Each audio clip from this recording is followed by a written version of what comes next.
I was broadcasting and it froze up on me on Zoom. So we're back. We did the first 2 hours on 9:10 a.m. the Superstation, WFDF in Detroit. And this last hour we're doing here on my social media platforms. So we should be back. So everybody share this broadcast on your social media platforms. Invite your friends to tune in also. Hope everybody's doing well once again. Okay, so when the broadcast froze up on me, I was talking about the article from thegrio.com that Dr. Christina Greer wrote dealing with Diddy's comments about holding the African-American vote hostage. And let's see, we should be okay. We're on our Facebook fan page, The African History Network. The African History Network. We're on my personal page, Michael Imhotep, on YouTube as well. Okay. So, all right. How's everybody doing? Let's see here. Okay. So, yeah, we're coming through.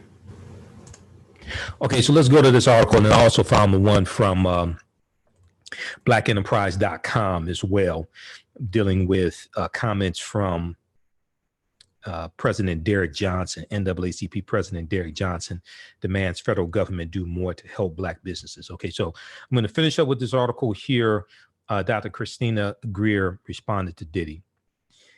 We'll talk about the piece from blackenterprise.com dealing with NAACP President Derrick Johnson saying that the federal government needs to do more to help African-American owned businesses. Then I'm going to get into the miniseries Self-Made that's on Netflix, that's inspired by the life of Madam C.J. Walker. I finally watched the whole thing, went through and watched it twice, actually. So I took about 4 pages of notes. So I'm going to break this down and give some of my commentary on the miniseries. Okay. So let's go back to this article. This is entitled, this is from thegrio.com. Maybe Diddy can afford not to vote for Biden. Black voters can't. Maybe Diddy can afford not to vote for Biden. Black voters can't. This is from May 1st, 2020, Dr. Christina M. Greer, who is the political editor for thegrio.com. She is an associate professor at Fordham University, PhD, and political editor at thegrio.com as well. You see her a lot on MSNBC. Okay. So also go back and watch the broadcast that I did last Sunday.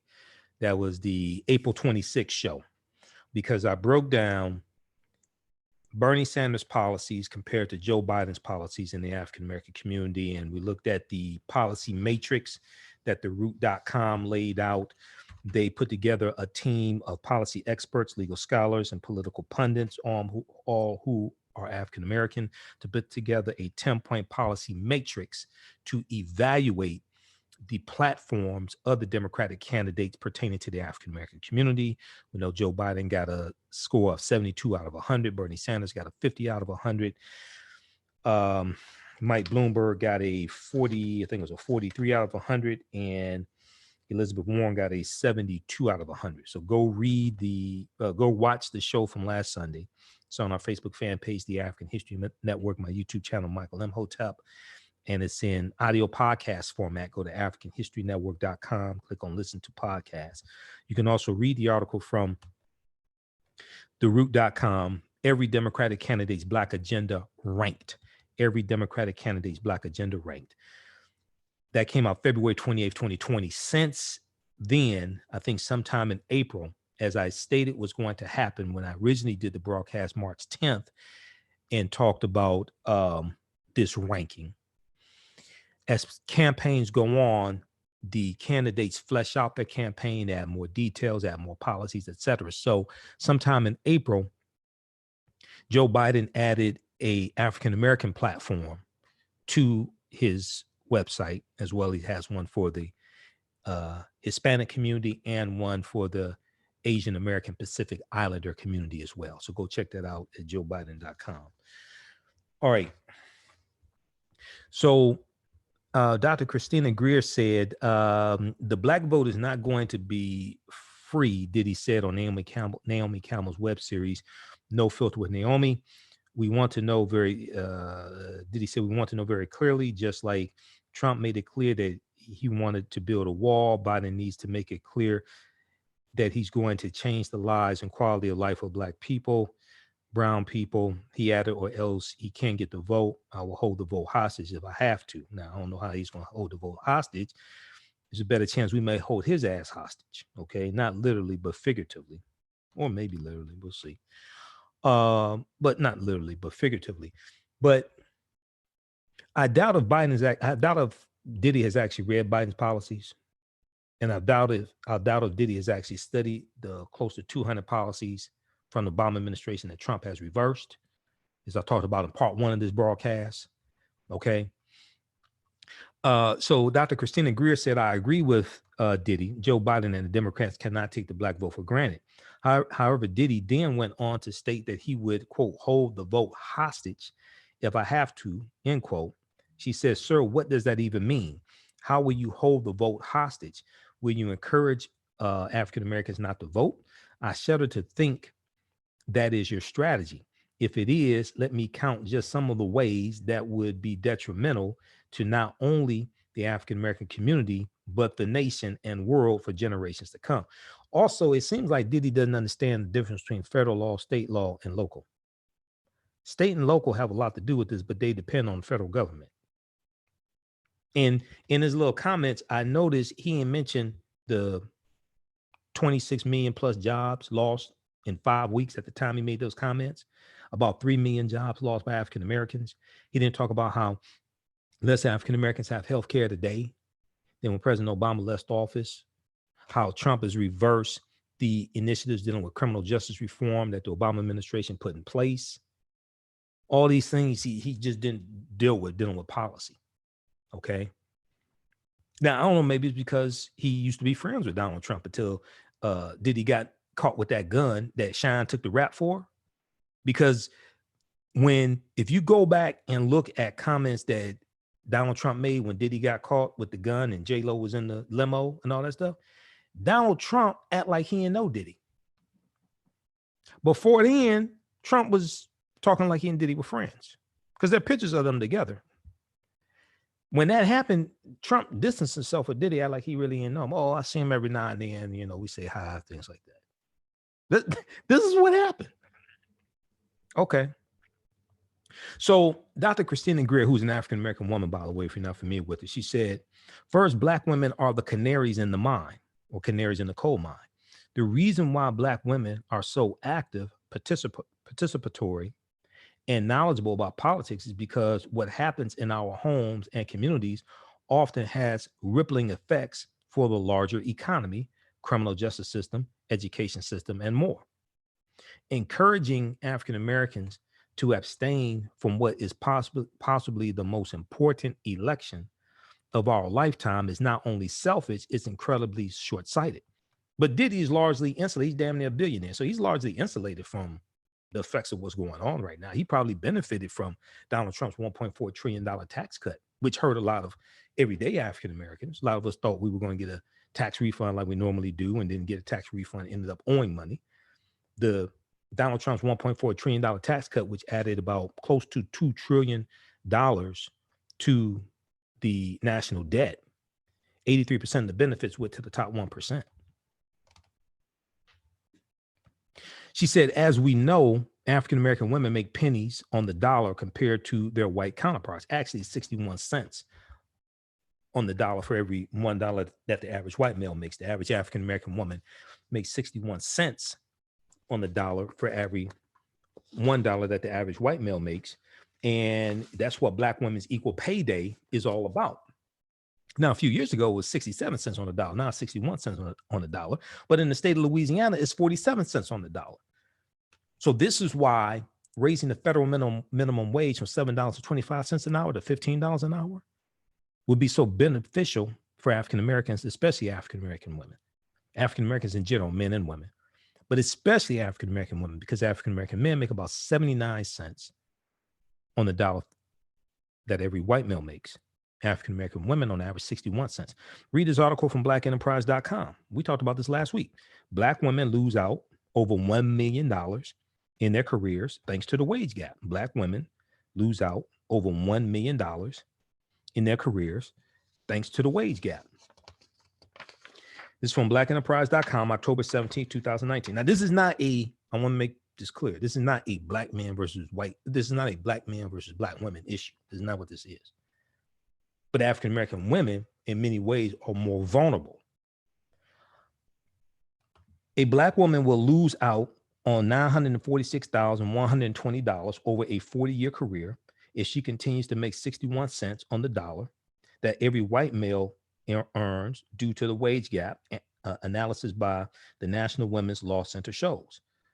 Quote, assuming she and her white non-Hispanic male counterpart began work at age 20, an African-American woman would have to work until she is age 86 years old to catch up to what a white non-Hispanic man has been paid by age 60. The average African-American woman will have to work till age 86 to make the same amount of money that the average white male makes by age 60. It takes the average African-American woman 20 months to make the same amount of money that the average white male makes in 12 months. This is what Black Women's Equal Pay Day is all about, closing that racial wage gap. Okay, read the rest of this article here. And then it goes, because it talks about the $15 an hour, because that bill passed the U.S. House of Representatives. Democrats passed that bill in the U.S. House of Representatives, July 2019. It's being blocked in the U.S. Senate by Moscow Mitch McConnell and Republicans. I wonder why. Also, the Paycheck Fairness Act would help close that racial wage gap as well. Okay. And then they talk about how African-American women with doctorate degrees, advanced education among African-American women has not been shown to lower the wage gap. In fact, the gap is largest for the most educated Black women. Doctorate degree holders who are Black women tend to make 60% of what their white male counterparts make. Quote, Black women have the highest student loan debt of any racial or ethnic group. For an undergraduate degree, the average Black woman carries nearly $30,400 in debt compared to $19,500 for white men. The wage gap lessens Black women's ability to pay off educational debt, creating an additional barrier to saving money that could be used to buy a home, start a business, or be used for emergencies.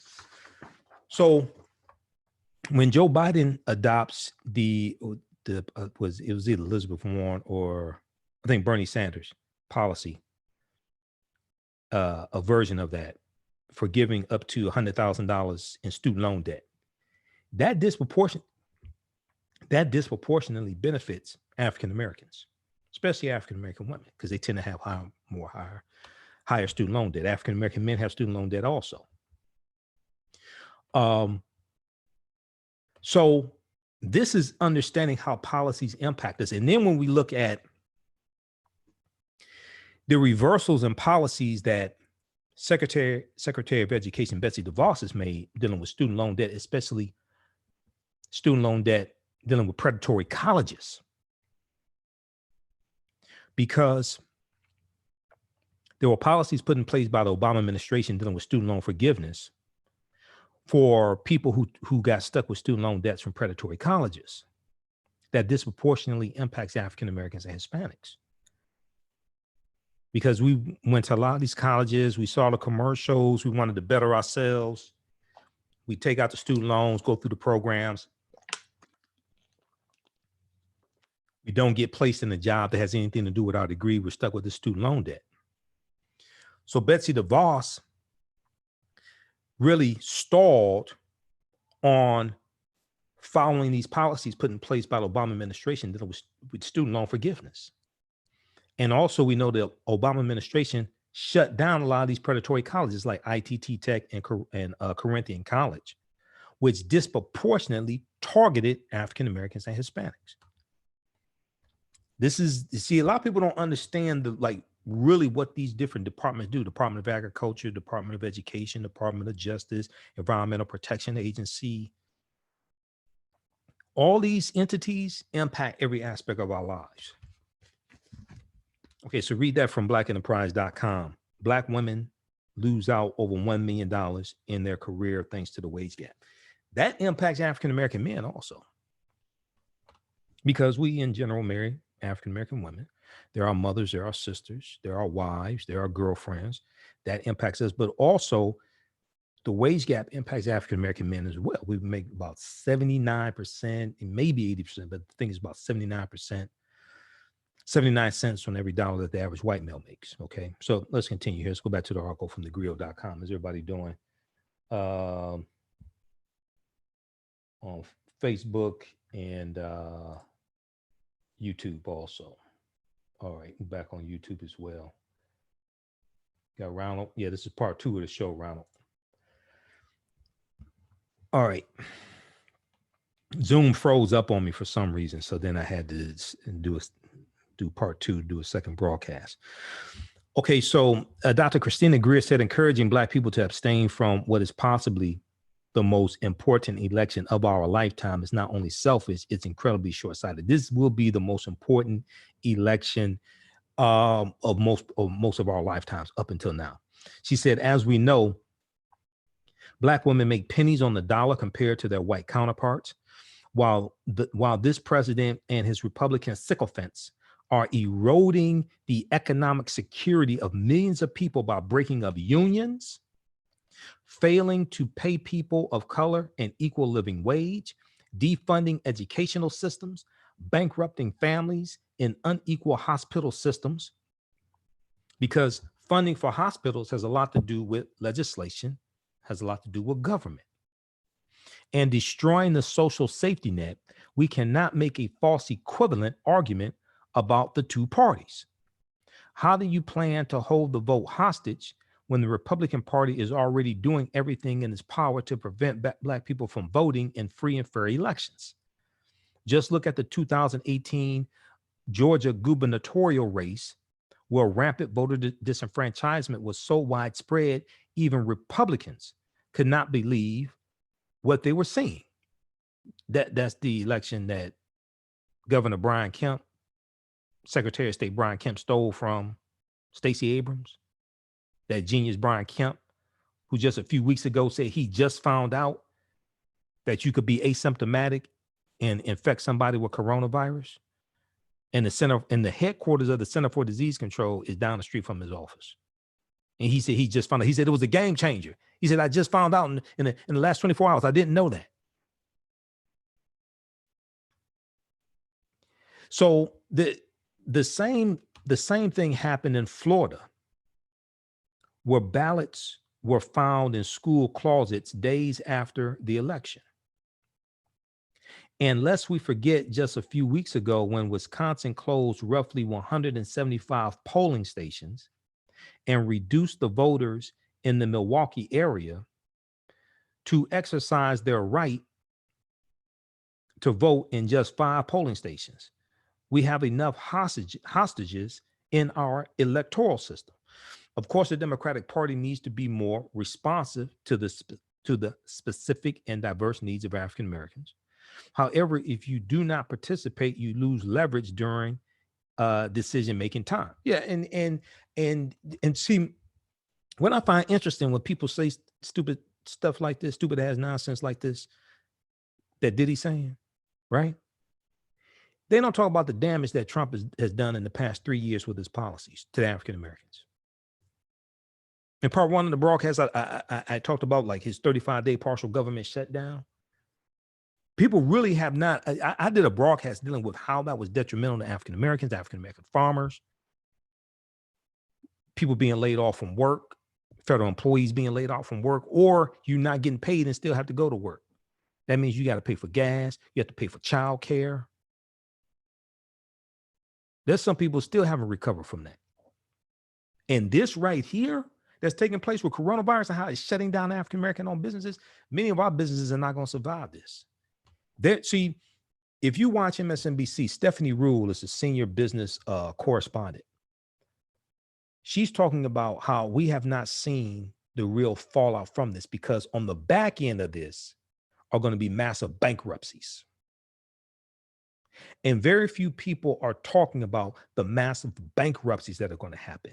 The evictions, the foreclosures, and the bankruptcies that are going to take place on the back end. And they're going to be disproportionately African Americans who are going to have to file for bankruptcy, who are going to be evicted and face foreclosure.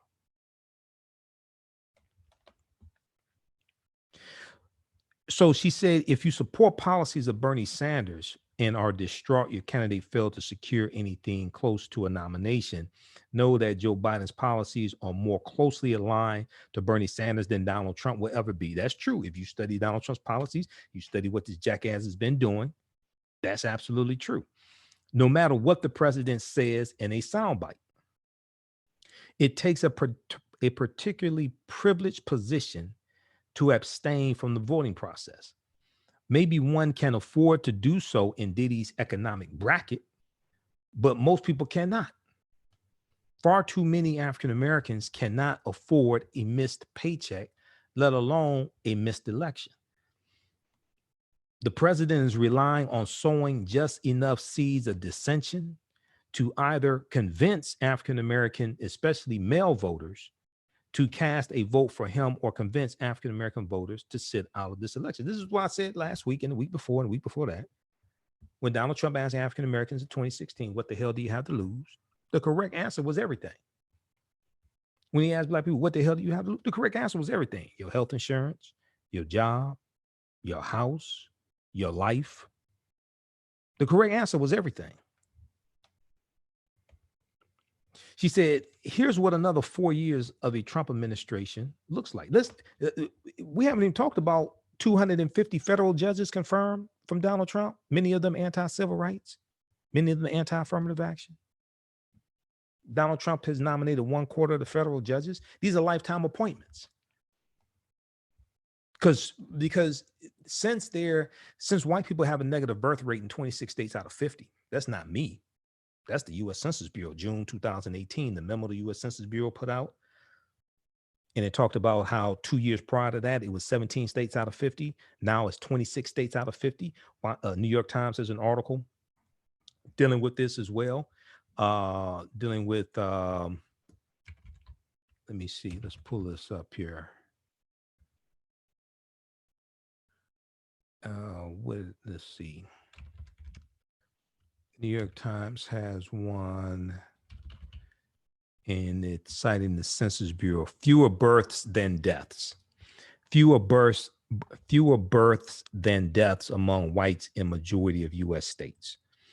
There were a number of articles that reported on this when the press release came out from the U.S. Census Bureau. I've talked about this a number of times. June 20th, 2018.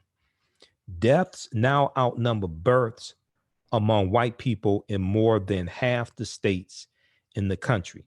Demographers have found, signaling what could be a faster than expected transition to a future in which whites are no longer a majority of the American population.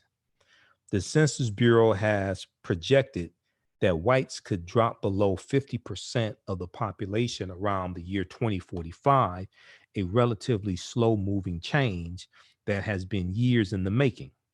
But a new report this week found, so when they say this week, it's talking about June 2018.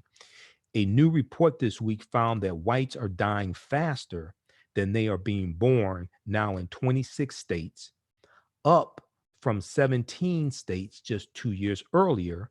And demographers say that shift might come even sooner. And one of the things they attribute this to is the opioid crisis. Okay. So they're saying that white people have a negative birth rate in 26 states out of 50. What's taking place? So the fear is that by some white people have this fear, all of them don't have this fear, but some white people do have this fear, that by the year 2045, that white people will no longer be the majority population in this country. So you have some white people who are fearing this. What's taking place with the Republican Party was taking place with a lot of conservatives is being that they see that they are going to lose the population fight, being that they see they're going to lose that, their goal is to maintain, gain control, maintain control of the federal courts for the next 25, 30, 35 years.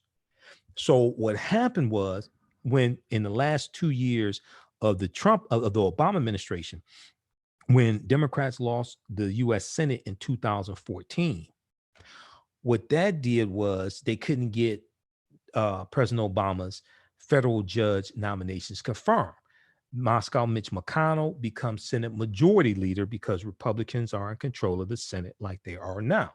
So the last 2 years of the Obama administration, Mitch McConnell and Republicans blocked President Obama's nominations to the federal bench. About 2 months ago, Mitch McConnell was on Fox News, interviewed by Sean Hannity, bragging about blocking President Obama's nominations to the federal bench. There were 103 federal bench nominations that were vacant when Trump became president.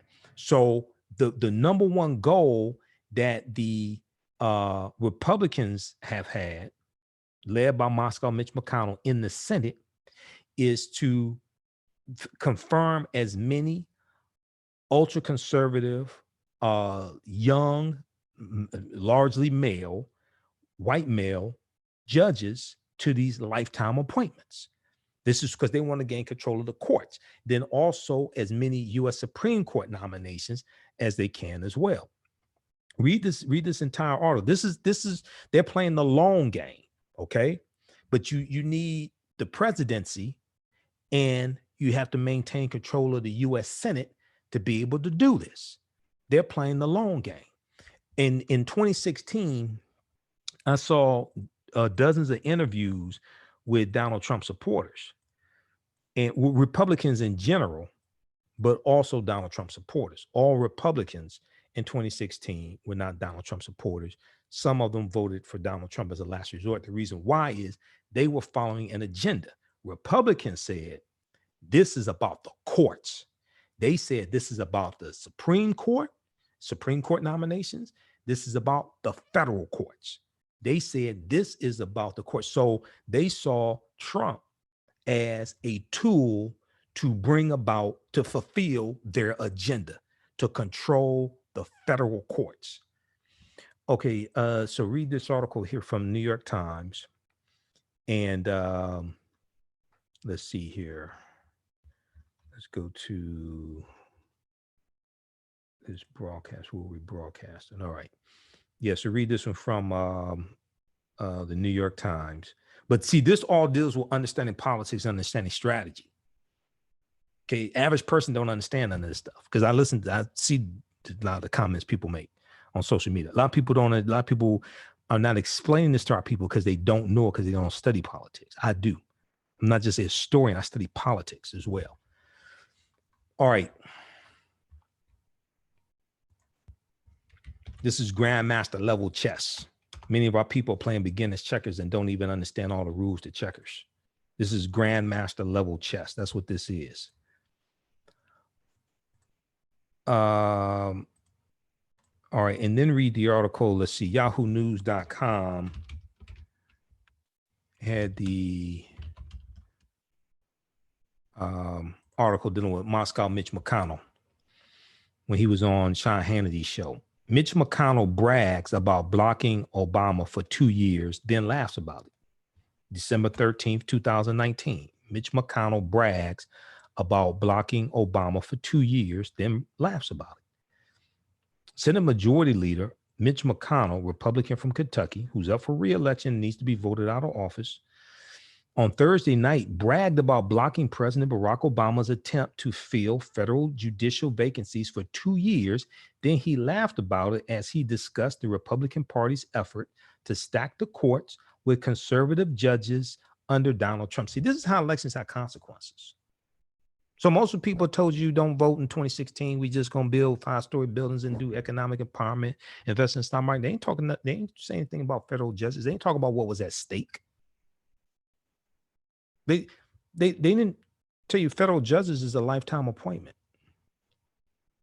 And this is federal judges in the federal appeals court.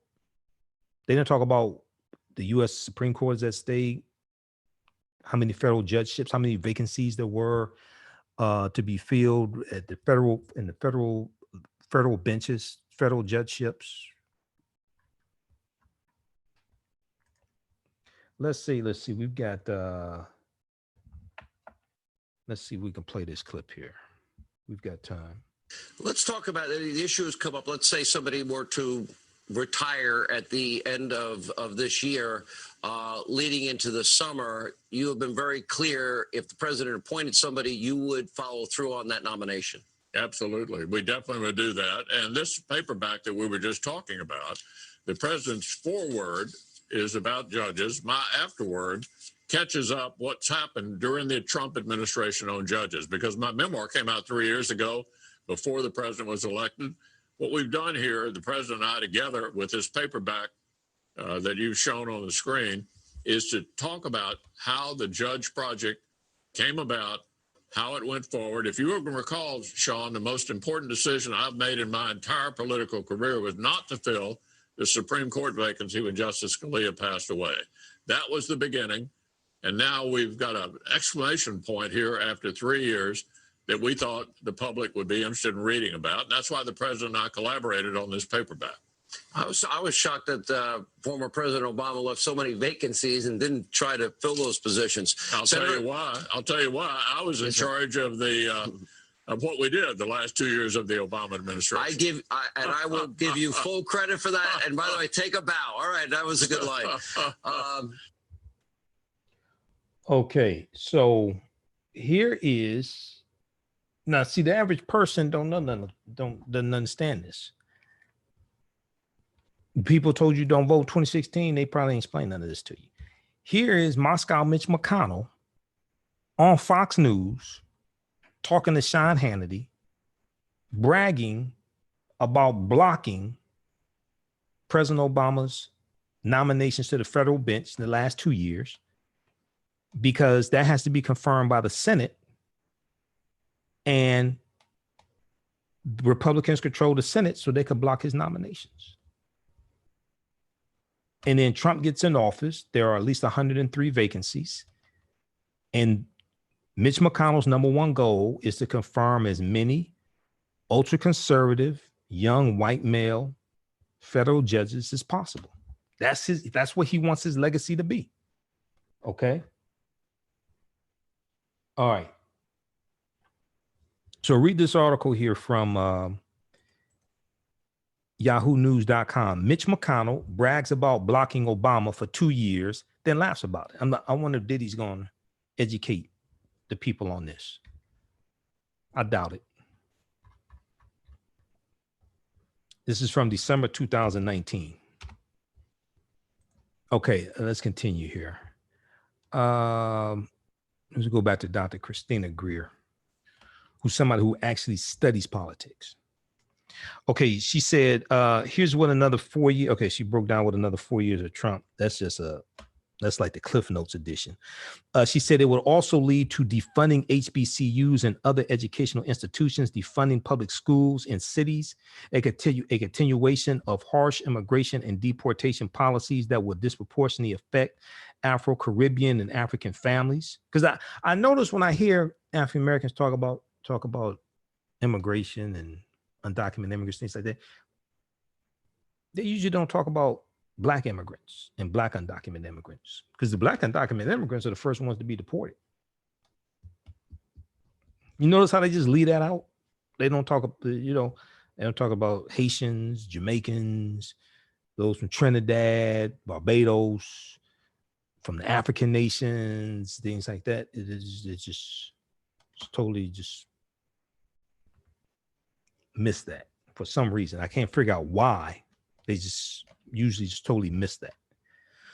So she said Afro-Cuban and African families, appointing judges who will criminalize poverty and calcify the school to prison pipeline. The list goes on and on. She said it is beyond irresponsible to make a false equivalency and even hint at suggesting African Americans withhold their vote. American institutions are specifically designed for gradual change. A Biden presidency won't bring rapid change overnight. That is not the intentional design of American democracy. Not only that, a lot of this has to do with state legislatures,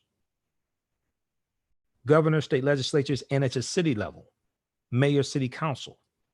A lot of people just put all the onus on the president, and that's not how this works.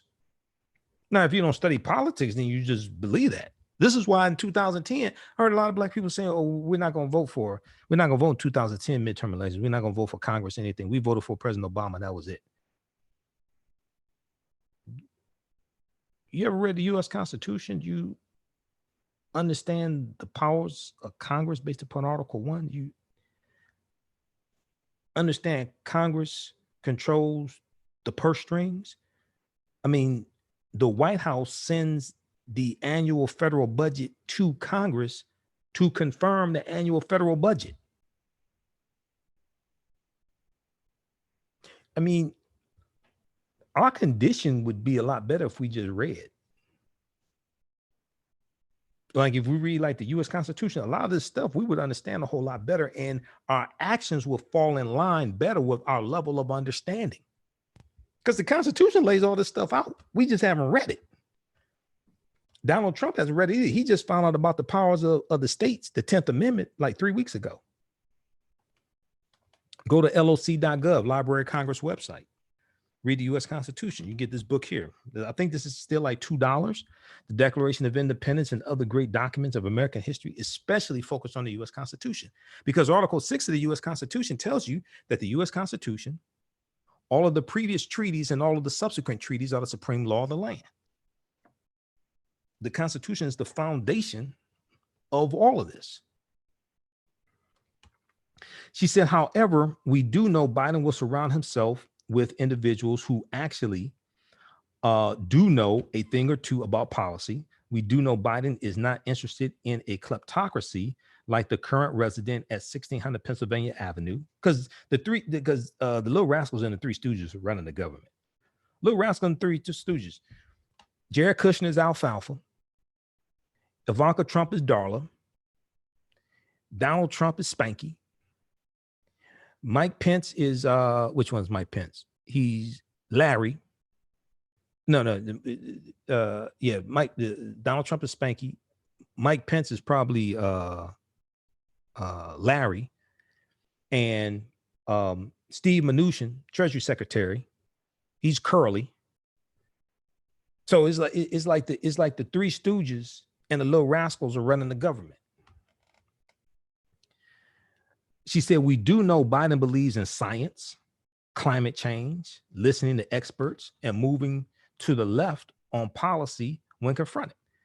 Because with the whole debacle and mishandling of coronavirus, this pandemic, this is what happens when we have a president who declares war on a scientist, who doesn't read his presidential daily briefing.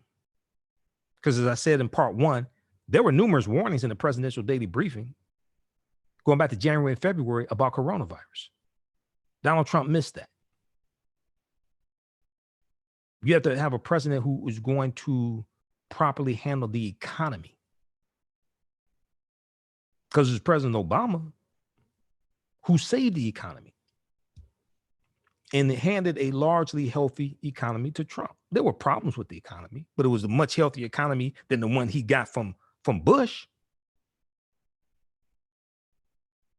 22 million jobs, 15.1 million jobs created during the Obama administration. 2.95 million went to African Americans. Since the recovery started in 2010, 22 million jobs created.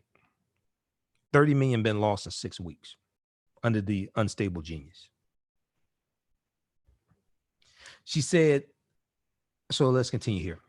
She went on to wrap up and say, Black people cannot afford to sit out and see the 45th president reelected so he can further erode decency, our economy, truth, and all of the struggles of our parents and ancestors. Not only that, if you think Trump is unhinged right now, you don't want to see what happens if he gets reelected and doesn't have to worry about a third term.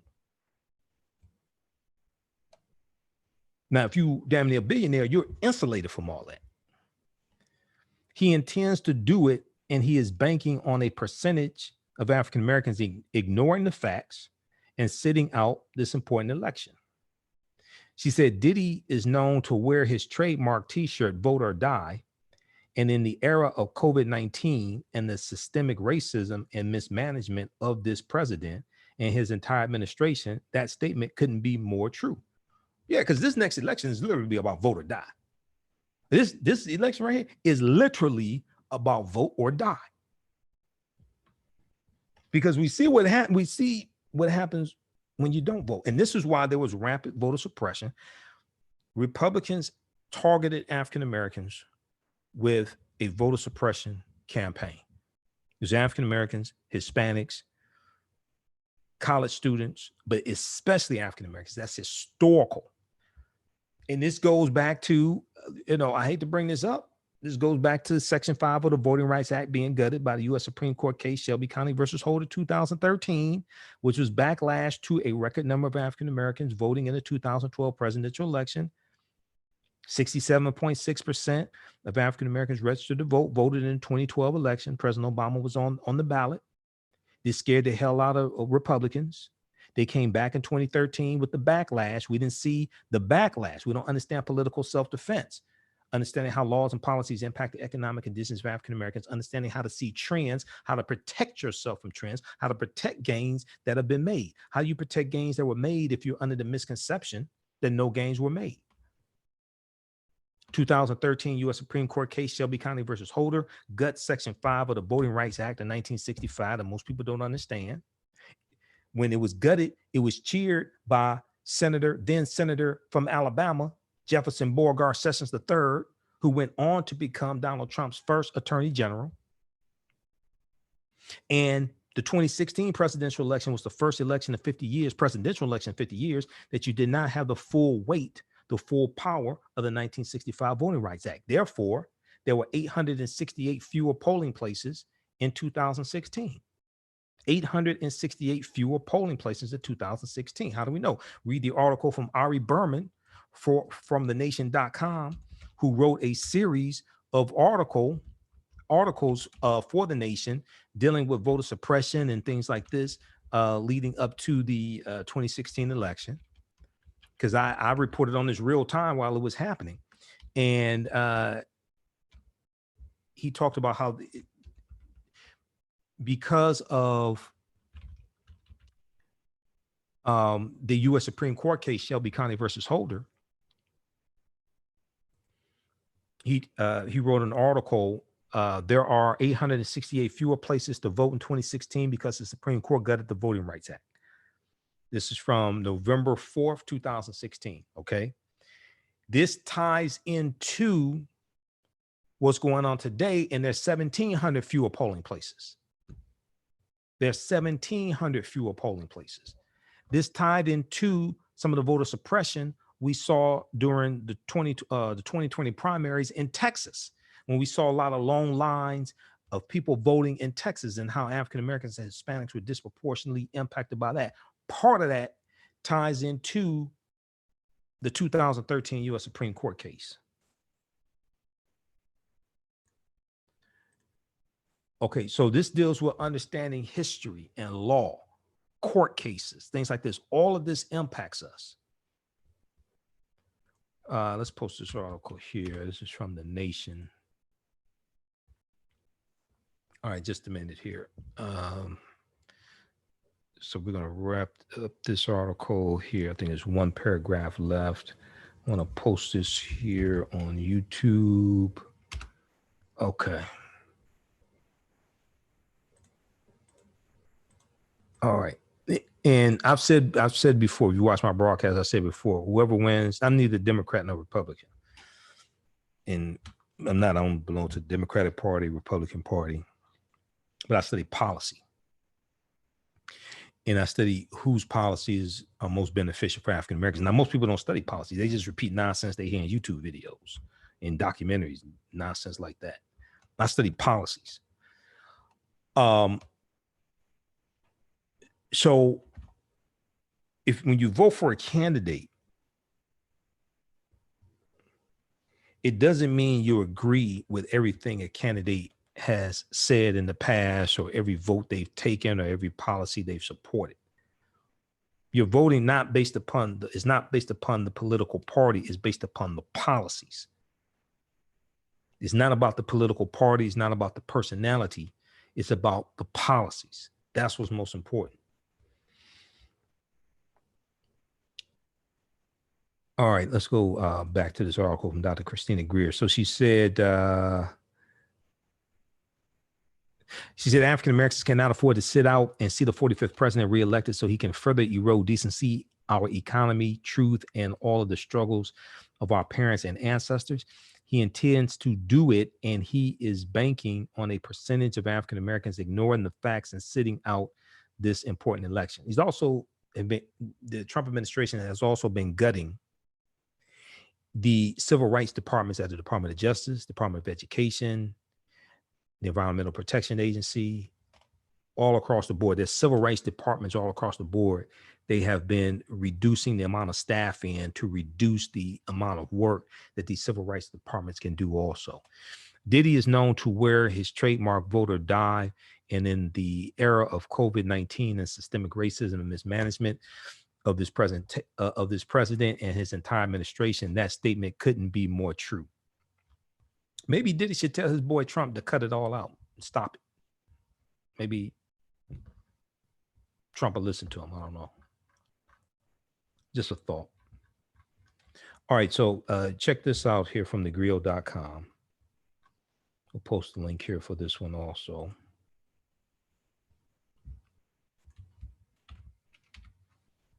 All right. Remember back in the day when a lot of African-American hip hop artists were talking about Donald Trump in their music and their songs and things like this?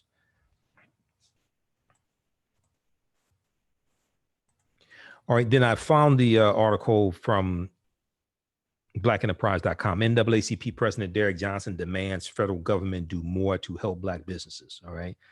Also, once again, be sure and go back and watch the, actually, I'm going to post the link here. What was that, April 26th show, when I broke down the policies of Bernie Sanders, compared them to Joe Biden, and Biden has expanded his policy. We have to study the policies, read all the policies on his website. He's added an African-American platform. He's added a Hispanic platform. He's added an Asian American Pacific Islander platform. Read the entire platform, because those policies, even ones that don't say Black or African-American, they will largely impact African-Americans also. We don't study policy and understand how this impacts us. Okay, so according NAACP President Derek Johnson wants to ensure that provisions focusing on small and minority businesses are included in the coronavirus relief packages. This is from April 29th from blackenterprise.com. According to BET, Derek Johnson did not mince words when speaking on the virus's impact on African Americans. He said, quote, "The current public health crisis has exposed the weakness of the policy reality for African Americans in all areas, including health, economic groundability, and lack of access to multiple critical needs." Derek Johnson said, quote, "I equate what's taking place now to what happened during Hurricane Katrina," end quote. African Americans are in a tough position during the pandemic. They're more likely to work low wage positions and less likely to, what is this here? Less likely to be able to telecommute. Additionally, due to decades of inadequate health care and nutrition, African Americans are more likely to have pre-existing conditions that are complicated by the coronavirus. Okay, diabetes, asthma, high blood pressure, hypertension, obesity, bronchitis, lupus, all the, things like that. Derek Johnson believes the federal government is almost refusing to help African-American businesses. Derek Johnson believes the federal government is almost refusing to help African-American businesses. However, in doing so, they're leaving millions on the table. African Americans are the fastest growing community to create new businesses over the last decade, especially African American women. Quote, the response in the stimulus package that have been passed to date has created a vacuum for those same businesses because the banks have been given the latitude to cherry pick their large customers over smaller customers, end quote, Derek Johnson told BET. Johnson added that the NAACP has been working with the Black Bankers Association and minority financial institutions such as Carver Bank and One United Bank to help African American business owners. The NAACP does a lot more than like people really actually think they do. If you go to NAACP.org, the national website, you sign up for the email newsletter, things like that. The NAACP does a lot more, far more than what the average person actually thinks that they do. You can read reporting from Black Press USA. Black Press USA is on Facebook. I follow them on Facebook because they have a lot of articles pertaining to the African American community, our organizations, things like this. There are a lot of things that our organizations do that you don't see talked about on MSNBC or CNN. Joy Ann Reed may talk about it on the weekend. Reverend Al Sharpton may talk about it on the weekend on MSNBC, but like largely during the week, a lot of that stuff is not covered. Okay. So this is why African American media is so important. Okay, so Derek Johnson added that the NAACP has been working with the Black Bankers Association and minority financial institutions such as Carver Bank. These are African American owned banks. Carver Bank and One United Bank to help African American business owners. The NAACP is also pushing for a complete discharge of student loans for those who serve the public interest, those who work for government or nonprofit organizations, and those in the medical profession. African Americans are getting some help from their own during the pandemic. Jay-Z said, and then also we know P. Diddy and other African-American celebrities have either donated or fundraised to help African-Americans through the pandemic, okay? There was an article from shopblack.com, and I'm gonna see if I can pull this up quickly here because this is freezing up on me. Let me see here. There was a fund that Diddy set up. And I know we're in overtime. I mean, this is just a fraction of the content I had for tonight's show. So I'm cutting it short. Believe me, I'm really cutting this short because this is like a lot. I've been busy during the week, haven't been able to do broadcasts. So I have a lot of content.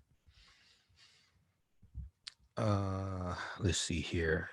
Shopblack.us, SHOPPE, shopblack.us.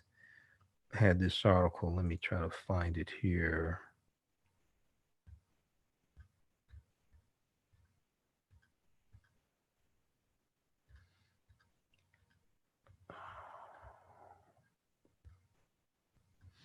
Okay, Diddy partners with Black-owned banks to help Black businesses access funding. I posted about this on our Facebook fan page, the African History Network. This is before those stupid ass comments he made to Naomi Campbell came out, right? So, because I had this in the notes to talk about tonight, because this is something positive. This is from April 27th, 2020. Diddy partners with Black-owned banks to help Black businesses access funding. Diddy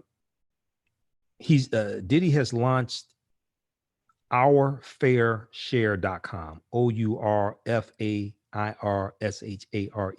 ourfairshare.com, which is a platform built to help minority entrepreneurs and small businesses access much needed capital amid the economic devastation brought by COVID-19. The initial round of Paycheck Protection Program, PPP dollars, disproportionately went to those with the right connections rather than the greatest needs.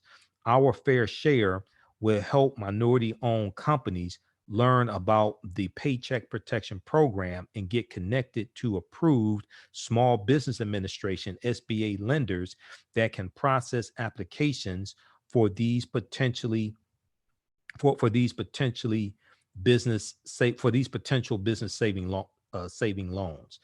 Quote, COVID-19 is devastating our communities, and without access to stimulus funding, we risk losing critical businesses that create jobs and help build opportunities and wealth in our communities, end quote, said Sean P. Diddy Combs.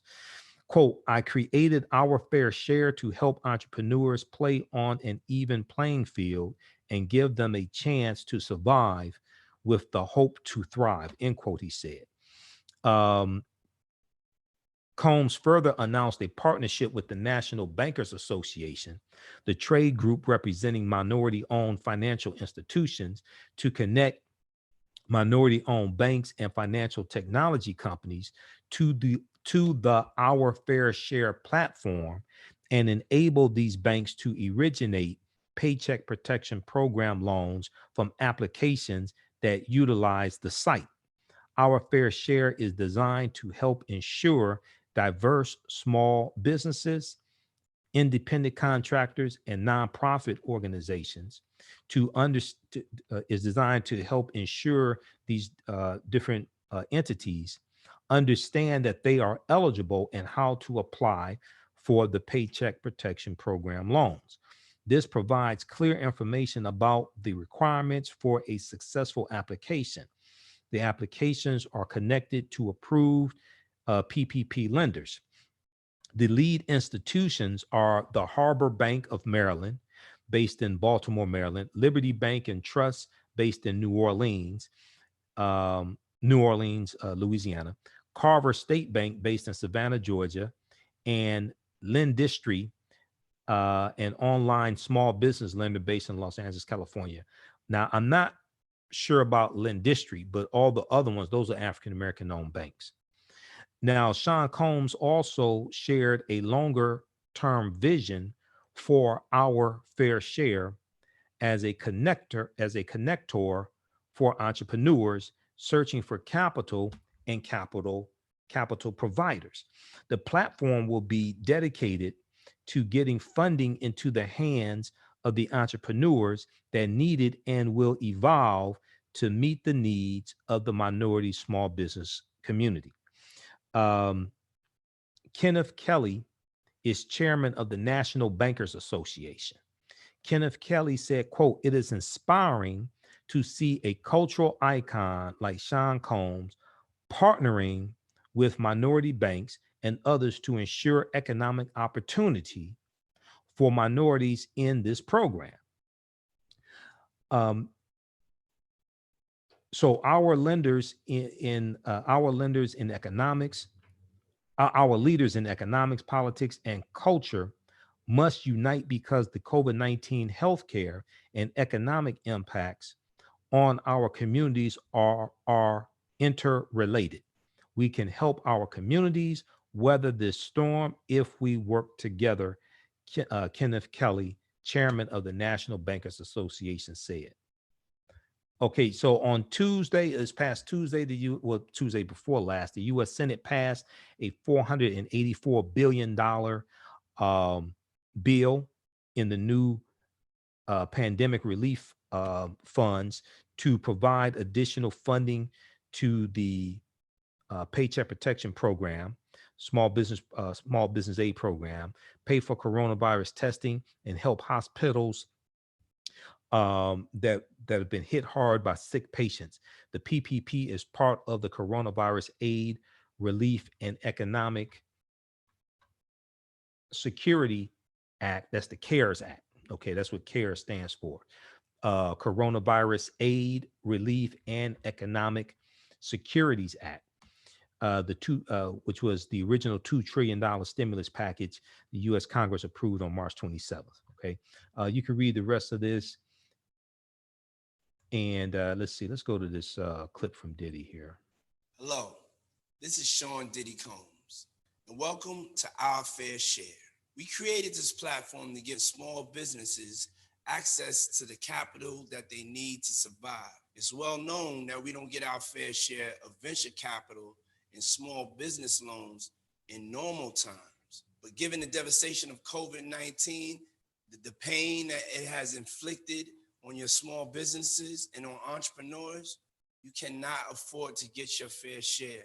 And this stimulus money is available to barbershops, hair salons, nightclubs, clothing brands, restaurants, bars, bodegas, liquor stores, and retail stores, and anyone else that is self-employed. There are billions of dollars in the stimulus money our government is making available so your businesses can make it through this difficult time. So our team has worked hard to provide a lot of helpful information to help you complete a successful application. So please learn as much as you can. But don't move slow. Move today. Early bird gets the worm. Good luck, and please leave us feedback so we can improve the way to help you. And attention to all of the big financial institutions. We need some of that money too, okay? And if you're a financial institution and you care about economic equality, and you're trying to empower some entrepreneurs of color, contact me. Love, Our Fair Share. Okay, so that was Diddy announcing the launch of ourfairshare.com. Okay, that also happened this past week. That happened before that other stupid ass nonsense happened. Okay, so I'm a fair person. He did something stupid. I talked about that. He did something good. I talked about that also. Okay. All right. So this is something really good that Diddy, I posted when the day this article came out from shopblack.us. They have a lot of good articles here at shopblack.us, shop with 2 P's. I shared it on my Facebook fan page. You got a huge response. So we're going to post this link here also. Everybody check that out. Be sure to go back and watch my show from April 26th, especially where I go through and break down these policies. Especially when I go through and break down these policies from Joe Biden and how they will positively impact the African-American community. And I also talk about the policies from Donald Trump and how they've been detrimental to the African-American community. Okay. I'm not just a historian, I also study politics. All right. Hey, if you like this type of information, you can donate to the African History Network, $ the AHN Show through Cash App, $ the AHN Show through Cash App. Also, paypal.me/the AHN Show, paypal.me/the AHN Show through PayPal, okay? Or at our website, AfricanHistoryNetwork.com, AfricanHistoryNetwork.com. Click on the yellow donate button right on the homepage. And if you want to set up for recurring donation, you can. If you're not in a position to donate at this point in time, I totally understand it as well. Then also, all my DVD lectures are at our website, also AfricanHistoryNetwork.com. We have a lot of them in bundle packs also. Okay, so that was Diddy talking about our fair share.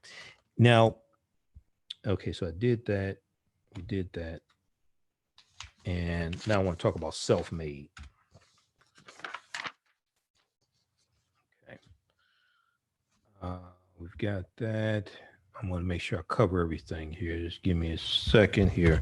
Okay, so a few weeks ago, I talked about the miniseries on Netflix entitled Self-Made, which is inspired by the life of Madam C.J. Walker. Now, I've talked about Madam C.J. Walker a number of times. I deal with her in my lecture series, Great African Women in History, the Mothers of Civilization. And this past week, I went through and watched it twice, okay, because I've been so busy. And I have Netflix, but I hadn't even watched Netflix in about a week, at least here at home. I haven't even watched it. So I renewed my subscription because I only watch Netflix about once a month, right? When I first heard about this series, I was excited because the story of Madam C.J. Walker really, really needs to be told for us to see the factory that she had and the system, the sales system that she created, and hiring thousands of African American women to sell her products, and these women learn about business, they learn about sales, most of them made more money than their husbands. Okay, so we need to really see something like this, and what's important to understand is that this is 45, 50 years after slavery ends.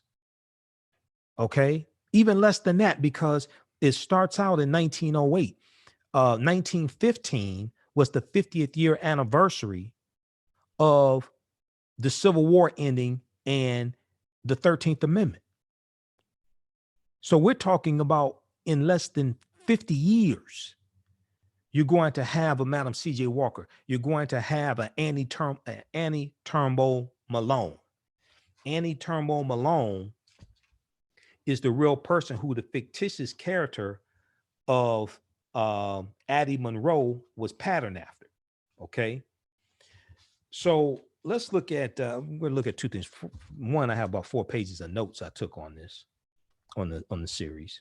Two, let's look at this article from oprahmag.com, because they interviewed A'Lelia Bundles. A'Lelia Bundles is the great-great-granddaughter of great-great-great-granddaughter of Madam C.J. Walker. And she wrote the biography on her own ground. And the series is loosely based on that biography also. Okay. Now, at one point, Halle Berry was supposed to play the role of Madam C.J. Walker. And it ended up being Octavia Spencer. Okay. Octavia Spencer did a great job. But let's see here. Before the Bundles was interviewed by Oprah Mag, and I think she's talking, who is she talking about here? So Halle Berry was once suggested to play the role of Madam C.J. Walker. This is just one detail that A'Lelia Bundles, biographer, journalist, and Madam C.J. Walker's great-great-great-great-granddaughter reveals when discussing her 50-year journey of bringing her descendants' story to the small screen. Now, before Self-Made, Walker's life was nearly made into a TV miniseries in the 1980s, backed by Roots author Alex Haley before his death. But after bouncing to several producers, directors, and studios like Columbia TriStar, and HBO, the project always hit a roadblock. The suggestion that Halle Berry star as Madam C.J. Walker, whose real name was Sarah Breedlove, the suggestion that Halle Berry stars Madam C.J. Walker, before the show was optioned to Netflix, A'Lelia Bundles explains the possibility was posed to her years ago by a director who was interested in collaborating on the project. A'Lelia Bundles, the great-great-great-granddaughter of Madam C.J. Walker, and I'm going to reach out to her to set up an interview with. I've talked to her before, with Facebook friends, and I've talked to her a few times in the past. She said, quote, "I said she's a really great actress," referring to Halle Berry, "but she doesn't look anything like Madam C.J. Walker." Bundles tells OprahMag.com. She went on to say, quote, "And that person said to me, most people don't know what Madam Walker looks like, so it doesn't really matter. And I said, you know, the people who do know what Madam Walker looks like would, and I care about those people." End quote. Yeah, because Halle Berry's not, she's fine as hell, but you know, she looks totally different. Those are two different people, both beautiful women, but just totally different. Okay. So the role of Madam C.J. Walker ultimately went to Octavia Spencer in Netflix's Self-Made, which is based on Bundles' 2001 biography entitled On Her Own Ground. The story isn't perfect, as it faces criticism for a weak script, fact versus fiction storylines, and the way it heavily dramatizes conflict between two successful African-American women on the basis of colorism. That said, Self-Made does successfully bring Madam C.J. Walker's story to the forefront, especially for those whose knowledge of her stops at one-day Black history lessons. Because most people really don't. I do lectures and I talk about Annie Turnbull Malone, or talk about Madam C.J. Walker, things like this. Most people don't know the history of Madam C.J. Walker. I mean, this is a fascinating life. This sister died when she was either 51 or 52. One source I saw said 52. Here, this article says 51. But you know, when we look at her as well as Annie Turnbull Malone, Madam C.J. Walker was born in 1867. She's born 2 years after slavery ends. She's born to former slaves.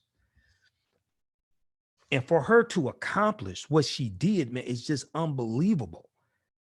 And she's doing this largely before the 50th year anniversary of the 13th Amendment and the Civil War ending. So Lilia Bundles hopes that the new show will inspire viewers to seek facts about Madam C.J. Walker's life. She said, quote, "There are characters who don't exist in real life and scenes that don't really happen. But of course, this is the way a story gets attention, and that is the way a story has to be told in Hollywood," she says. "I'm hoping that people will walk away, especially because of Octavia Spencer's strong portrayal, with a sense of Madam C.J. Walker's courage and her ability to build a business to empower other women, to see that she's more than just hair products, that she's a philanthropist and political activist." Okay.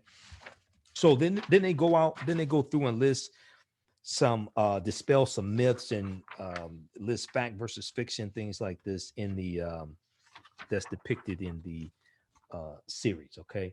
I'm going to highlight a couple of things. I'll do a separate video because this is the last segment of my show, and this is a 2-hour show that's not 3 hours. So I'm going to do a separate video where I go deep into this, but I'll give you some highlights here from my notes and my observations. There was one article that I read from, who is this from?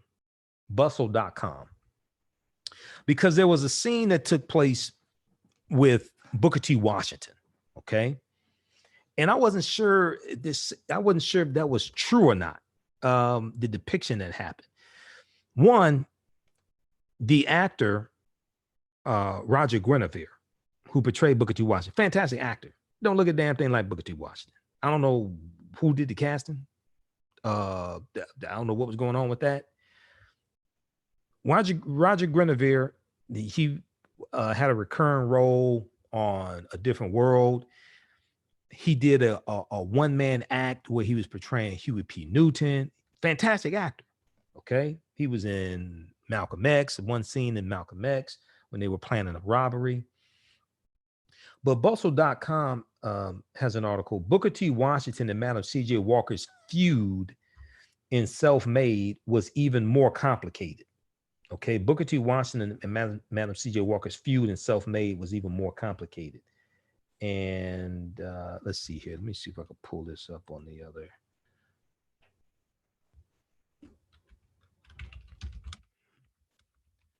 Pull this up on the other computer here. So oftentimes what happens is, well, let me back up. First of all, this is inspired by the life of Madam C.J. Walker. When you look at it from Netflix, it doesn't say, and largely it doesn't say based on a true story.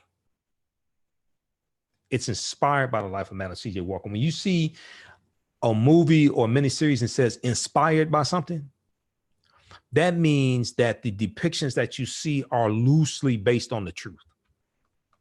If it says based on a true story, the depiction that you see is more accurate, but there's still going to be some fiction in there. I'm telling you right now, because it's Hollywood. There's still going to be some fiction in there. But if you see inspired by such and such, inspired by the book, that means it's loosely based on it. okay, which means there's going to be more fiction in it.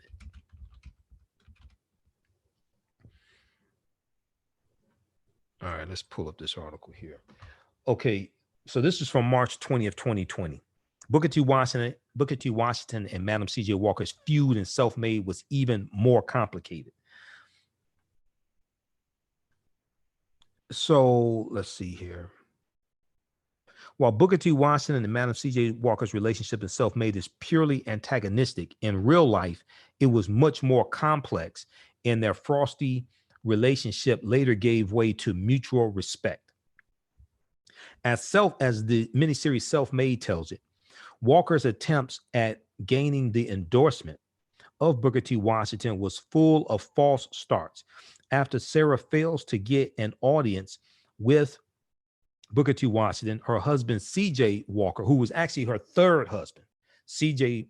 Charles Joseph Walker. This is where she gets the moniker Madam C.J. Walker from. That's from his name, Charles Joseph Walker, portrayed by Blair Underwood. Blair Underwood did a good job. He's a fantastic actor.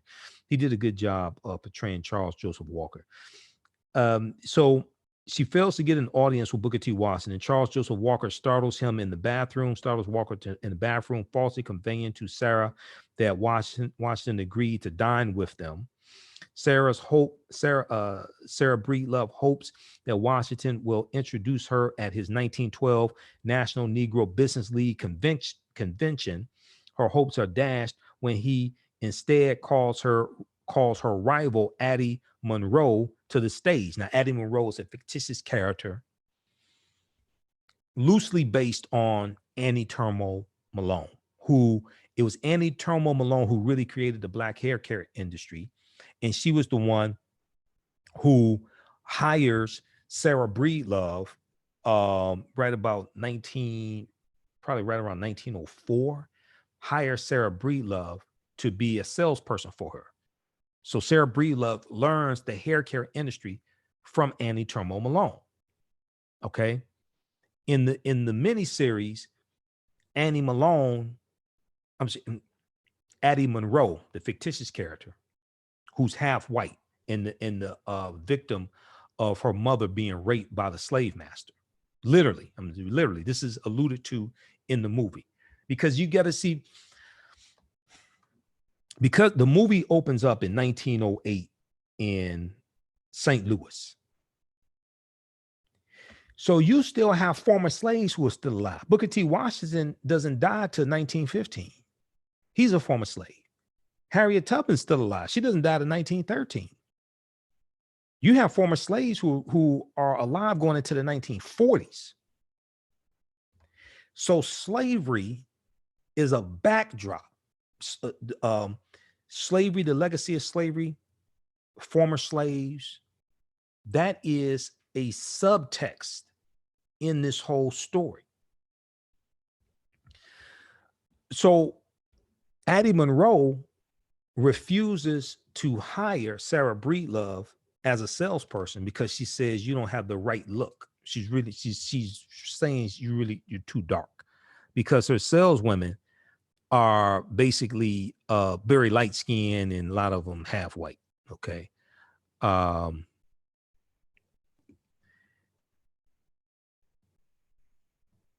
So you see this depicted. Okay. So for some reason, the producers decided they wanted to have this tension dealing with colorism. Okay. Now, I'm not sure if they did it to draw attention to colorism, so we can learn from it to progress, or if they're suffering from it. I don't know. I'm still researching this.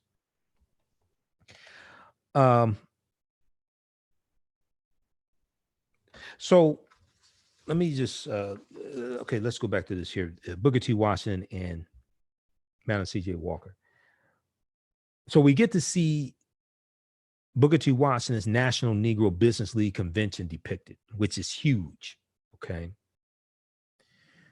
So her hopes are dashed when instead Booker T. Washington calls to the stage her rival Addie Monroe. Finally, after it's clear Booker T. Washington has no intention of acknowledging her presence in the audience, Sarah Breedlove storms the stage and gives her own introduction. This infuriates Booker T. Washington, and in the hallway, he calls her outburst, quote, rude and uncalled for, end quote. He accuses her company of shaming Negroes into Eurocentric standards of beauty, and that, quote, soon you will have Negro women out earning Negro men, end quote, he says. Quote, how is America going to take us seriously if we allow our women to surpass us? That outburst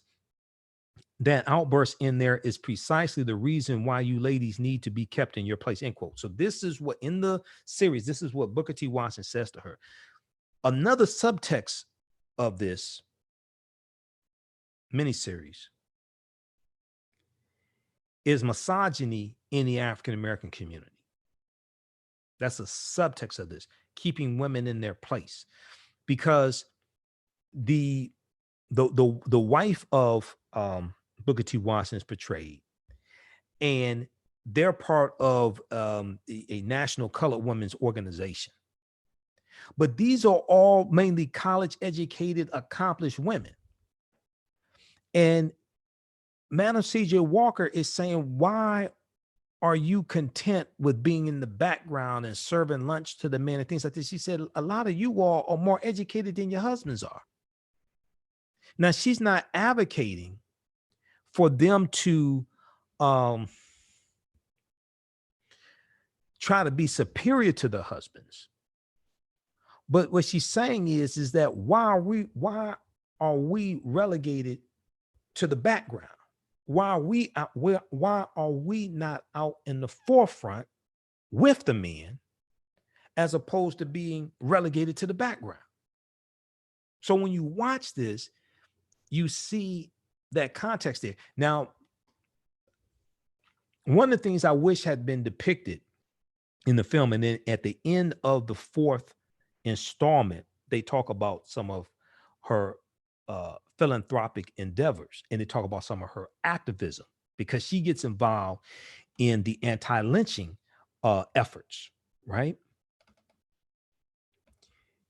Just like in the civil rights movement. See, there was misogyny in the civil rights movement that's not talked about a lot. Now, John Lewis has talked about this. Representative John Lewis has talked about this, because the civil rights movement was largely, in general, led by African-American male ministers. So misogyny is coming out of white supremacy and racism, is taught to us, and some African-American men internalize it and act based upon the program. So it was in the civil rights movement. We also see it going back to these movements in the early 1900s. And so we saw it with William Monroe Trotter. William Monroe Trotter, brilliant brother. William Monroe Trotter, civil rights leaders, things like this. But William Monroe Trotter was a sexist. Dr. King was a sexist also. This is something that's not talked about a lot. This is why Dr. King and Ella Baker didn't get along very well, because Dr. King didn't feel that a woman should be in a leadership position in the Southern Christian Leadership Conference, a permanent leadership position. Ella Baker was a co-founder of the Southern Christian Leadership Conference, along with Dr. King in 1957.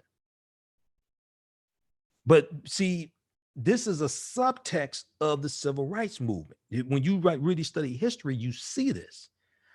But and Ella Baker is going to end up leaving the Southern Christian Leadership Conference when she gets passed over for a permanent leadership position. It's because of sexism. And we see this going back into the early 1900s in a lot of these organizations as well. Because see, William Monroe Trotter didn't believe that women belonged in the movement. So I don't think he got along too well with Ida B. Wells, because they were both in the Afro-American, Afro-American Council together. This is before the Niagara movement. Niagara movement comes along in 1905. Before the Niagara movement, you had an Afro-American Council created in 1898 by T. Thomas Fortune and Bishop Alexander Walters. And Dr. W.B. Du Bois, Ida B. Wells, Booker T. Washington, they're all members of the Afro-American council. It's called Afro-American because the term Afro-American goes back to the 1830s. They ain't starting in the 1960s, like some people believe. That goes back to the 1830s. Just like the Afro-American newspaper, that goes back to about 1882 in Baltimore, still exists today. Okay. So when you like study these different dynamics and nuances of these different movements, right? You start seeing this subcontext. All right. So let's continue here. So Booker T. Washington in the series chastises Madam C.J. Walker. So Self-Made is based on Her Own Ground by Madam C.J. Walker's great-great-granddaughter, Lydia Bundles. Now, in the piece from Oprah.com, it said great-great-great-granddaughter. I think she's the great-great-great-granddaughter.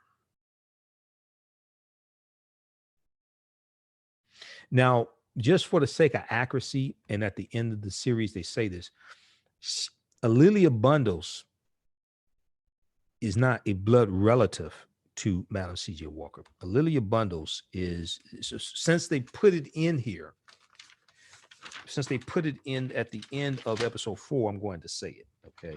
This is not by any means an attack or anything like that. It's just stating facts because they stated it at the end of the series. Lilia Walker was the daughter of Madam C.J. Walker. She was the daughter from Madam C.J. Walker's, was it her second husband or first husband? One of them. She was married 3 times. But I think it was her first husband. But anyway, my point is that you see the young girl in the series. Her name is Fairy May, dark skin, long hair, beautiful sister. Lilia Bundles, Lilia Walker, who becomes Lilia Bundles, ends up adopting Fairy May. Okay, Fairy May is going to go on to Spelman College, and she's going to become president of the Walker Company in 1931. Fairy May.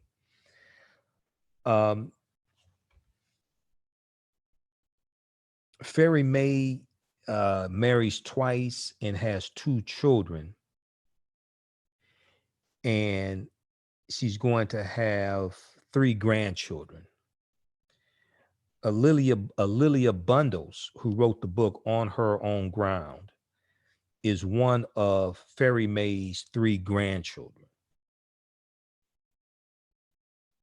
Okay.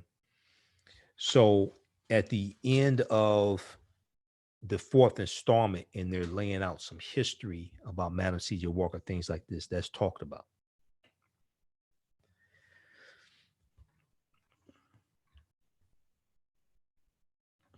Okay, so let's go back to this article. So Booker T. Washington was really initially resistant to Madam C.J. Walker speaking at his events, though, and he did dislike the cosmetic industry because, per Booker T. Washington biographer Lewis R. Harlan, Harlan, they, quote, fostered imitation of white beauty standards, end quote. Now, per Lilia Bundles and Harlan, Lewis R. Harlan, the author, in January 1912, Madam C.J. Walker heard of Booker T. Washington's Negro Farmers Conference at the Tuskegee Institute and personally visited Washington's home to ask if he could introduce her to the attendees. He turned her down, but Madam C.J. Walker persisted, and eventually Booker T. Washington allowed her to speak at a side venue called The Chapel, Chapel. Now, despite taking hair care to a bunch of farmers,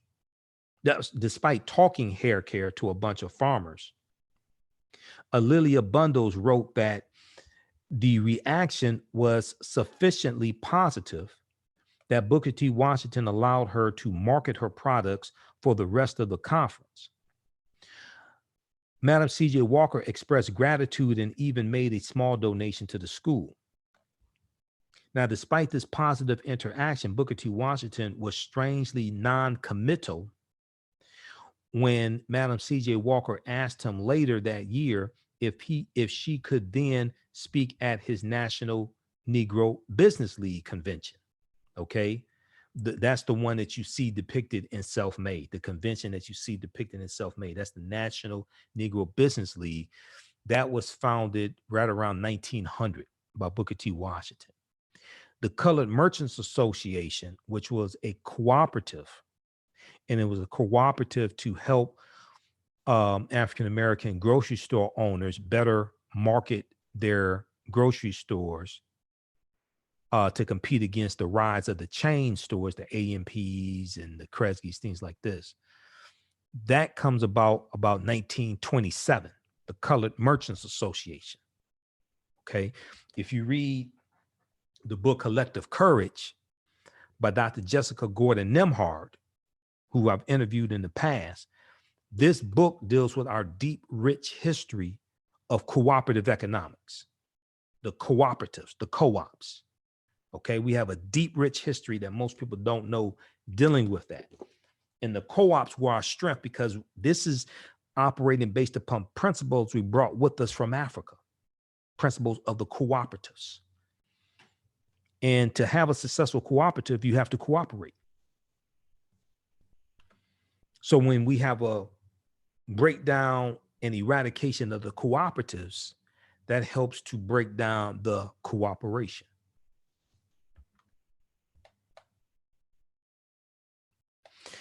So despite the positive interaction, Booker T. Washington was strangely non-committal when Madam C.J. Walker asked him later that year if she could speak at his National Negro Business League convention. When her friend George Knox, K-N-O-X, George Knox, stood up in the audience to ask if the audience would hear Madam C.J. Walker's remarkable story during a Q&A session, Booker T. Washington icily dismissed him by calling on another attendee. After Booker T. Washington called up several other men to present, all with smaller businesses than what Madam C.J. Walker had, Alilia Bundos, the author, Alilia Bundos noted Booker T. Madam C.J. Walker stood up and addressed Washington from the audience. Quote, "Surely you are not going to shut the door in my face," end quote, she said. "I feel that I am in a business that is a credit to the womanhood of our race. I went into a business that is despised, that is criticized and talked about by everybody," end quote. She described how she came from the cotton fields of the South, became a washerwoman, a cook, and finally the head of her own company. Quote, "I am not ashamed of my humble beginning," end quote, Madam C.J. Walker said. Quote, "My object in life is not simple. My object in life is not simply to make money for myself, but to use a part of what I make in trying to help others," end quote. This is where Self-Made inserted Booker T. Washington's sexist accusations. But Alilia Bundos wrote that no recorded transcripts from that day, quote, "reveal Booker T. Washington's personal unspoken reaction," end quote, to Madam C.J. Walker's speech. Booker T. Washington did openly ignore her, though, calling on the next male presenter as if Madam C.J. Walker had not uttered a word.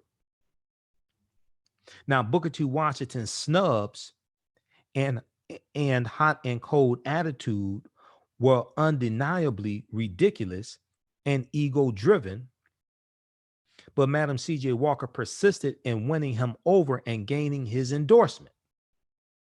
In July 1913, she invited Booker T. Washington to be her house guest for the dedication of a new Indianapolis YMCA, which both Booker T. Washington and Madam C.J. Walker donated money to. He surprisingly accepted, and Walker showed him every courtesy at her house. In return, Booker T. Washington praised Madam C.J. Walker to the YMCA audience, recognizing she was the largest donor at the event. She also donated $5,000 to the NAACP. Up until 1919, she was the largest donor to the NAACP. In the history of the NAACP, she donated $5,000 to the NAACP. Now, finally, at the Tuskegee Institute's 1913 National Negro Business League Convention, just a year after he spurned her, Booker T. Washington introduced Madam C.J. Walker to attendees as a quote, striking example of the possibilities of Negro womanhood in the business world, end quote. Booker T. Washington must have begun to realize Madam C.J. Walker's money-making potential, as well as the symbolic and inspirational value of having a former washerwoman turned philanthropist support his school, A'Lelia Bundles theorized. A'Lelia Bundles went on to say, she in turn fully understood the advantages of having a connection with the man who controlled the editorial policies and purse strings of dozens of Black newspapers. Ultimately, Madam C.J. Walker's relationship with Booker T. Washington shows exactly why she was a successful businesswoman. She was persistent and bold and never let a man's ego get in the way of her dreams. Read this article. See, this is like deep, deep history. Two iconic figures, Madam C.J. Walker and Booker T. Washington. Okay. This is some deep history here. This is from March 20th, 2020, written by Gretchen Smail, S-M-A-I-L, for bustle.com. Booker T. Washington and Madam C.J. Walker's feud in Self-Made was even more complicated. Okay, so check out this article. We'll post a link here. Also read the article from oprahmag.com. They go through the specimens. I'll do another broadcast dealing with this. One, they talk about Madam C.J. Walker and Annie Turmo Malone weren't such bitter rivals.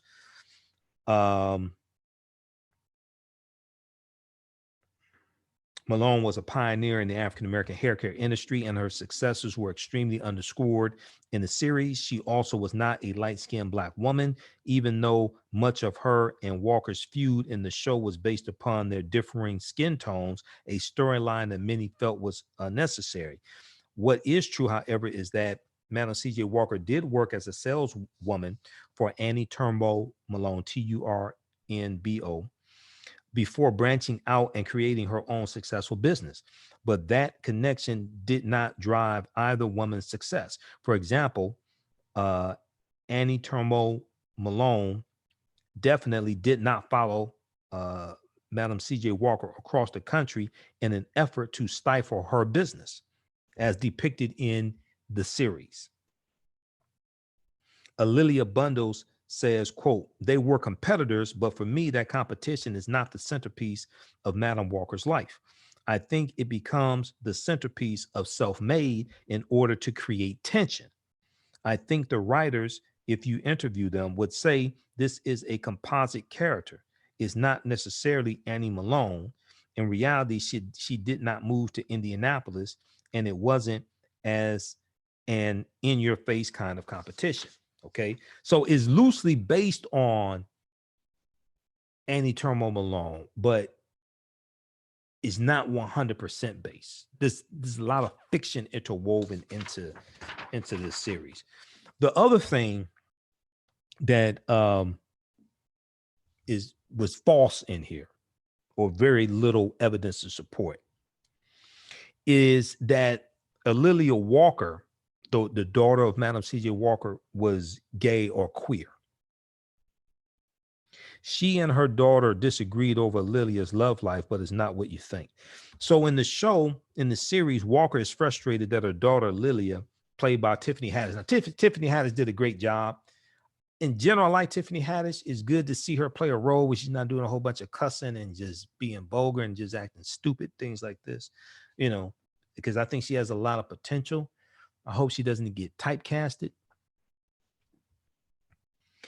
But in the show, Madam C.J. Walker is frustrated with her daughter, Lilia, because of her disinterest in starting a family and her reluctance to take the inheritance of Madam C.J. Walker's hair care legacy seriously. It also insinuated that Lilia was queer and that her mother disapproved. But Alila Bundle says there's very little evidence to support that plot line.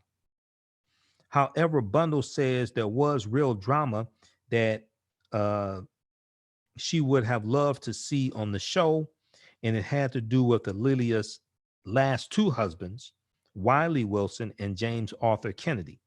She said, quote, they were both doctors and they were both very handsome, she says, and one was a bad boy and one was a good guy.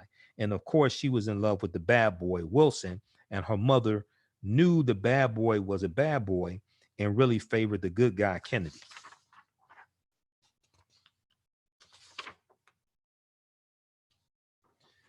All right, let's see here.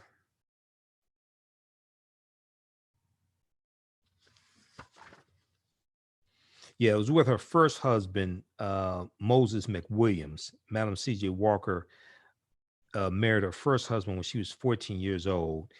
And it was with her first husband that she had her child, her only child, Lilia Walker. Yeah, that was her first husband, Moses McWilliams. Okay, so very quickly here, let me look at some of my notes. So I talked about slavery being a backdrop here, right? And there was one character played by Garrett Morris, who was on the first season of Saturday Night Live, veteran actor. Saw him in Cooley High. He was Uncle Junior on the Jamie Foxx show. He plays the role of Charles Joseph Walker's father. Okay, his name is Cleophas. And he's a former slave. And he talks about slavery and being on Master Walker's plantation, because this is where they get the Walker name from. That was the name of their slave owner. So it's like seeing a collision of two different worlds. You see former slaves who are still alive talking about what it was like to be a slave on a plantation while working in a business empire owned by a Black woman. This is all right there taking place real time. And it appears, because I went and looked at Charles Joseph Walker's bio, he was born in 1851. So it appears he was a former slave also, because there was a scene where Cleophas, played by Garrett Morris, asked him, do you remember Master Walker? And he told him, well, you were probably too young to remember Master Walker. But he talks about being on the plantation. And he said there was a scene where he said that Cleophas said to Charles, his son, you keep calling this our business, meaning you and Sarah Breedlove. She keeps calling it her business. And he said, you remember Master Walker? He said, you were too young to remember Master Walker. He said, on the plantation, Master Walker kept talking about our crops and our this and all that, when really he meant it was his. And he told his son something to the effect of, you have to make your own money. Okay. He said, and he told him, don't make your money the same place where you get your honey. Right. But you have this dynamic where you have former slaves still alive. And at the same time, you have a Black business empire that exists. Now, the fictitious character of Addie Monroe, her mother's a former slave. Her mother was raped. It's alluded to in the series, her mother was raped by the slave master, and she said, and there's a scene. She's talking to her mother on the telephone, and her mother talks about how her daughter it has light skin and good hair, and she says the master cursed me with a daughter, but she says something to the effect, you're going to be all right because you have light skin and good hair, things like this. So we see slavery as a subtext in this series and the legacy of slavery. Okay. Let's see here. So Cleophas was a former slave. He talks to Charles Joseph Walker. We see door-to-door selling depicted. Sarah wanted to create a company she could pass on to her daughter, create a legacy. Lelia said, hair is your dream, but not mine. Her daughter said, hair is your dream, but not my dream. Sarah said, don't gamble your future away on a man. Make your own money. Lelia was a college graduate. So we see, Madam C.J. Walker was born in 1867. She was born 2 years after slavery ends. She was a washerwoman and a cook, but she was able to send her daughter to college. And she's able to create a business empire. And she was born 2 years after slavery ended. I mean, this is just an amazing story. So early on, when she starts her business, things move slowly. Her husband, CJ, gave her 2 weeks to turn things around. And CJ, as the pick, now CJ is going to end up cheating on her. The woman he cheats with her, the woman he cheats with on Madam C.J. Walker. She was a real woman. That was her name. Her name was Dora, I think it was. And they're going to end up getting married. He divorces her. And one source said 1910. I think maybe he went to court in 1910 and there was a delay, but another source I see 1912. Maybe it wasn't finalized in 1912. Okay. But he's going to end up marrying Dora, who he cheated with. They're going to start a type of Walker hair company, and Dora's going to try to pass herself off as Madam C.J. Walker, because the C.J. Walker comes from Charles Joseph Walker. Okay. But that's short-lived. That's not successful at all.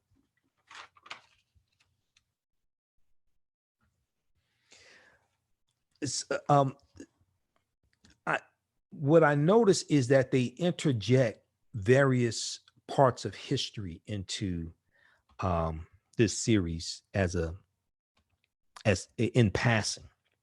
So there's one scene where they're going to church. Well, actually, before that scene, they're sitting around and it looks like it's a telegram and it's printing out on a piece of paper. So they must not have radios, because they're reading the teletype and it's about the Jack Johnson fight that's taking place. Okay. Because radios existed at that time, but I don't know why they didn't have one or something. I don't know what's going on with that, because radios existed at that time. But then there's a scene, they're going to church and they say 26 Negroes were killed because Jack Johnson won the fight. And then Charles Joseph Walker says there were riots in one character says there were riots in 7 cities.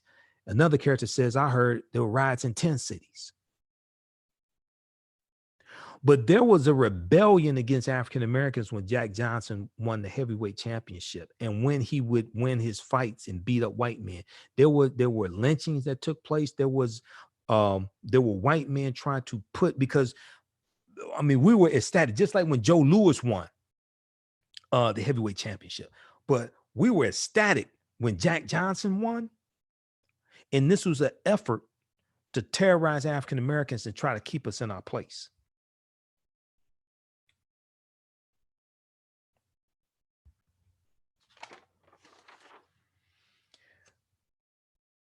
Okay, let's see here. Okay, so that's enough for now. We'll wrap it up there. I'll do another broadcast. We'll go deep into this because I have 4 pages of notes.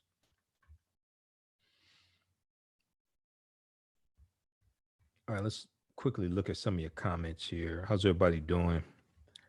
This is part 2 of the African History Network show because my Zoom broadcast was interrupted for the first part.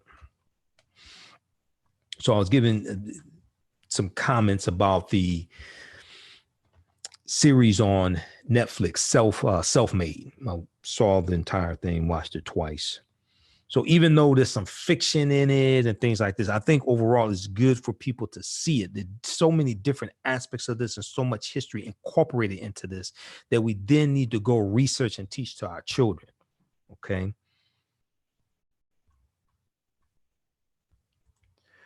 All right. So look, hey, everybody, we're going to get out of here. Follow us on our Facebook fan page, The African History Network, The African History Network.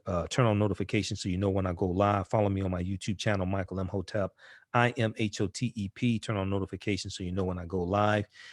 All of my DVD lectures are available at our website, AfricanHistoryNetwork.com, AfricanHistoryNetwork.com.